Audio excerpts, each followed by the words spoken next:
Te, palod ko te. Ate, palod ko. 20 te ha.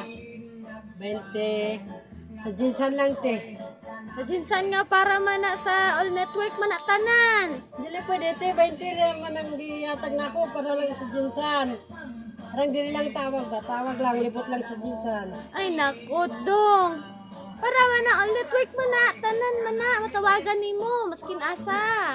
Tingnan mo si Papa sa kuwan sa jinsan lang daw. Naunsa naman na oy. Eh, katong kwante ba? Itong nagpalod ko si Papa sa imo at itong yaging adlaw, nagpalod siya. Wala ba yan nakaabot dito? Sarado mo din yung putan ninyo, di kagawas ng signal. Niya, gabi di katultulang load pa ito sa cellphone ni Papa. Ano ba? Kanang dito, di ba nagpalod siya ato gabi Wala naabot dito ang load kay Kuan, kay gabi, di katultulang load sa cellphone ni Papa, kay di kakita. Ha?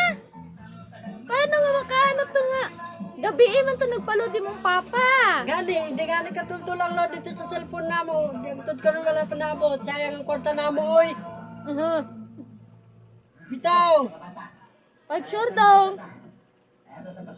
Nagpalod siya gabi. Salamat po ni Papa po. Dapat siya nagpalod gabi Sige na, palod ko te 20. Di jinsan lang te ha. Dili lang sa jinsan. Di pwede magtawag dito ikabot sa uban. Hala sige kay kapoy na ko sige glalis nimo.